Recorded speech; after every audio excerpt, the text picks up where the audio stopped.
Selamat pagi, Assalamualaikum warahmatullahi wabarakatuh. Berjumpa kembali dengan Budi Raharjo di Padepokan Budi Raharjo. Kita mulai dengan ngopi dulu.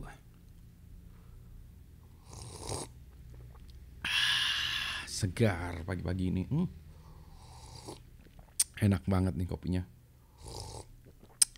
Nih enaknya tuh kalau ada yang roti baru keluar dari oven sama kopi gini, luar biasa. Kopi dari Glik, dari Mang Odong Glik. Ini Gandok Gondola Lembang. Asik kopinya, enak banget, segar. Nggak tahu nih rasa dan nati-natinya enak sekali.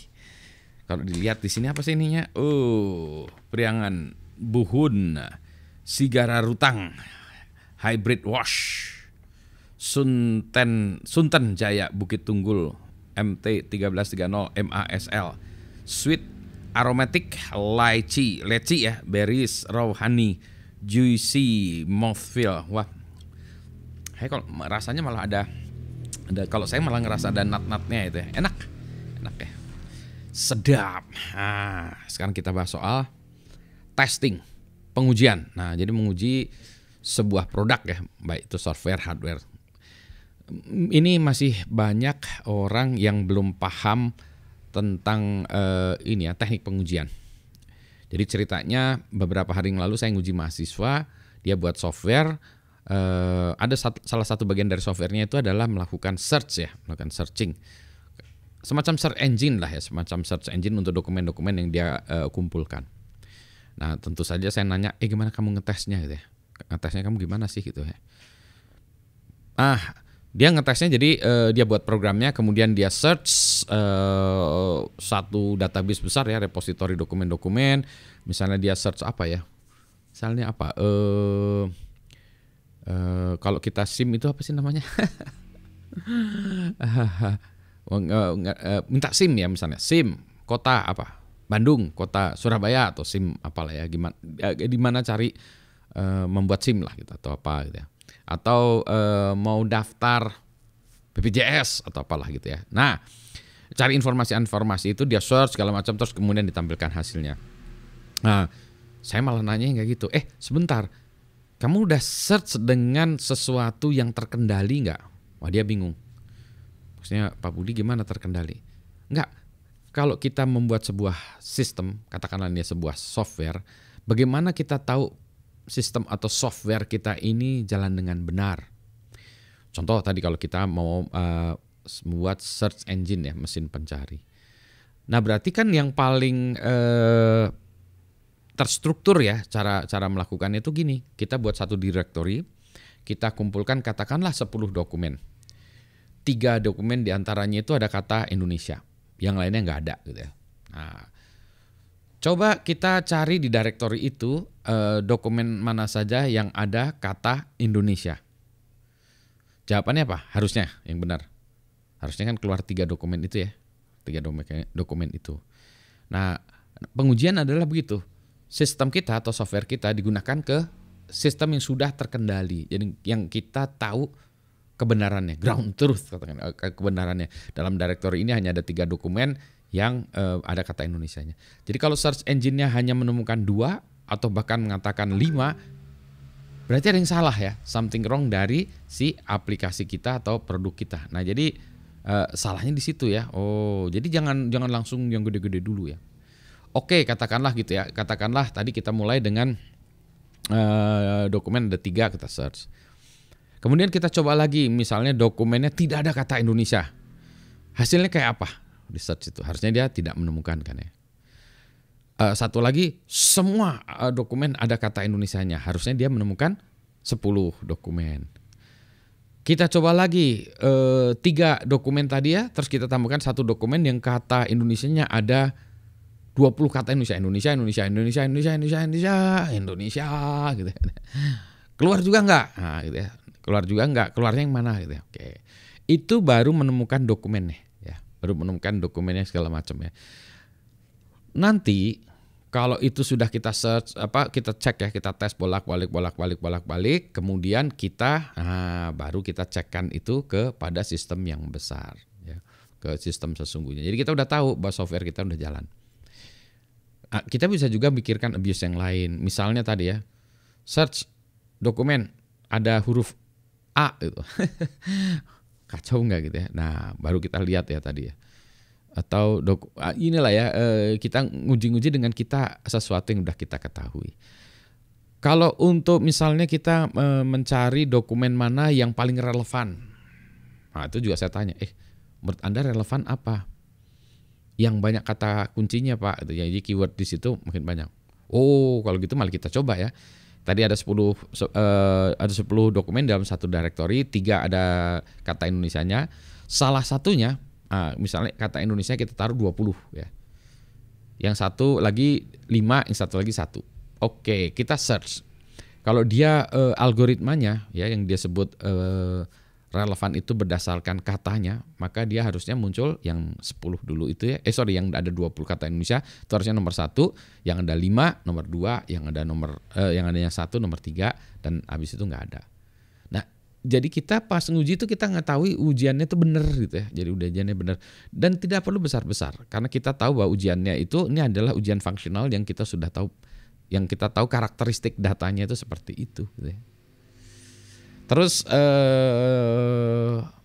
itu ya. Jadi tapi tentu saja yang kita sebut relevan itu bisa macam-macam ya. Tadi dia definisi relevannya banyak, tapi itu menurut saya penuh dengan abuse gitu. Kemudian saya tanya lagi, itu kalau yang di indeks ya, misalnya kalau di search segala macam, kalau dokumennya bentuknya HTML bisa nggak? Oh bisa Pak, oke. Kalau HTML yang di search apanya? Ya body HTML-nya Pak. Teks di search, tagnya tuh di search nggak? Di search juga Pak. Wah kalau gitu saya bisa buat tag Indonesia Indonesia/Indonesia ya, tag Indonesia/Indonesia tag, atau saya buat slash Indonesia dalam tag ya, saya buat tag Indonesia /Indonesia banyak banget lah. Jadi itu sebetulnya saya keyword stuffing ya. Jadi kita cekokin si dokumen itu dengan komentar-komentar dokumen yang isinya kata-kata Indonesia, dia ke search enggak. Nah, anaknya udah mikir, dia yang paling banyak Pak. Jadi kalau saya ada satu dokumen ya, kata Indonesia nggak ada, tapi di komentarnya atau di tagnya itu saya kasih Indonesia 70 kali. Nah dia akan dianggap yang paling relevan. Kalau berdasarkan kemunculan kata, nah, baru dia mikir, ada cara yang lagi nggak relevansi ya. Wah ada, itu nanti link back dan seterusnya. Anyway, balik lagi ya ke pengujian. Jadi kalau pengujian itu jangan nyoba yang langsung gede ya. Pengujian itu selalu coba yang kecil terkendali, control group gitu ya. Nah, kemudian saya tanya lagi, itu dilakukan ngujinya berapa kali itu? Bingung lagi nih. Saya jalan Pak. Nguji itu nggak gitu, nguji itu harus berkali-kali gitu. Kayak kalau kita nguji naik motor gitu ya, kita pabrik motor ya, kita misalnya perusahaan membuat motor. Tuh saya tanya juga, kamu ngujinya gimana? Ya motornya dinaikin Pak. Ya berapa lama? Ya 10 menit Pak. Oh kalau buat motor yang benar itu motornya itu dinaikin 10.000 jam tuh di sirkuit. Naikin putar, ganti pemainnya putar, itu rontok nggak 10.000 jam. Rontok mesinnya atau rontok bodinya, rontok ini ya mekaniknya atau apa. Rontok nggak tuh? Wah itu mah Le Mans Pak. Oke ya. Iya nanti juga gitu ya kalau kita nguji ya programnya dijalanin berkali-kali gitu. Jalan nggak itu? Karena ada kejadian juga ya, yang program itu, yang mana programmingnya, ini masalah implementasi ya, mungkin desain udah bagus, implementasinya nggak benar. Jadi setiap dia jalankan tuh ada memory leak, bocor memorinya. Jadi memorinya tuh bocor, artinya dia buat, contoh memory leaknya gini, kita buat variabel ya, kita pakai, setelah kita pakai nggak kita clear. Jadi variabel itu tetap ada di memori. Nah program yang bagus, itu harusnya nanti setelah selesai, kita clean-kan memorinya ini. Ya. Jadi itu dikirim lagi, jadi kosong lagi. Modern programming languages itu biasanya ada ya itu ya, dia cleaning sendiri ya, ada garbage collector. Jadi kalau udah ini nggak dipakai sama dia dibersihin, sehingga ketika programnya exit memorinya bersih lagi seperti program ini belum dijalankan. Kalau memory leak nggak gitu, programnya dijalankan nyisa nih, begitu programnya mati nyisa aja nih, ada memori yang nggak kepake, ya nggak bisa diapa-apain lagi ya, kepake gitu. Jalankan lagi ada tambahan lagi. Jalankan lagi ada tambahan lagi. Jadi memorinya lama-kelamaan habis oleh sisa-sisa program yang tadi dijalankan gitu ya. Kalau programnya misalnya katakanlah memori yang ini tuh hanya 1 kilobyte ya, kan 1 kilobyte kecil, 1 kilobyte. Kalau dikali 10.000 berarti 10 megabytes dia nyisa di situ ya. Biasanya programming language, saya nggak tahu ya, kalau kita punya sebuah interpreter bangsanya Perl, Python segala macam itu, kalau dijalankan, sekali jalankan tuh kayaknya dia butuh memori, physical memory 1 mega kali ya kalau sekarang. Saya nggak tahu nih sekarang teknologinya kayak gimana ya. Kalau dulu 1 mega ya. Jadi kalau itu bocor dan itu tidak di clean up misalnya 1 mega kali 10.000, 10 giga lah habis memori kita. Nah, jadi ini untuk menunjukkan apa? Menunjukkan repetisi ya, pengujian itu harus direpet juga, dicoba-coba. Mungkin pertama kali kita jalankan itu berhasil karena kebetulan. Nah, kalau diulang berkali-kali itu tidak kebetulan, memang programnya jalan. Ya, benar jalan. Berfungsi secara benar, tidak ada efek sampingan segala macam. Jadi nguji susah ya nguji ya. Bahkan nguji itu ada yang sistem yang diuji secara lifetime, sambil jalan, sambil dia diuji terus, jalan uji lagi ya. Jadi dia melakukan self testing ya all the time. Jadi dia itu. Ya keren ya testing ya. Tapi tadi ya prinsipnya balik lagi yang utama dulu, nanti ada banyak lagi tentang testing. Yang utama testing itu adalah tes atau uji dengan sebuah data atau sekumpulan data yang kita tahu karakteristiknya. Nggak usah gede-gede tapi kita sudah tahu karakteristiknya. Kalau dalam contoh kasus tadi, misalnya satu directory kita kasih 10 dokumen, 3 ada kata Indonesianya, kita search gitu ya. Jadi kita cuma harus tahu hasilnya 3 gitu ya. Ya itu yang utamanya itu. Nanti kalau yang repetisi yang lain-lainnya tuh nanti kita bahas terpisah lagi, tetapi yang utamanya adalah controlled environment, controlled data. Kita tahu gitu ya.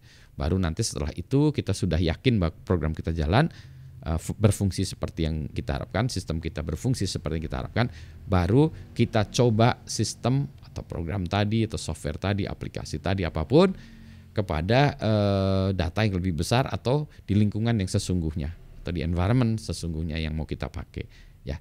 Jadi baru kita lepas gitu ya. Semoga itu menjelaskan tentang testing ya.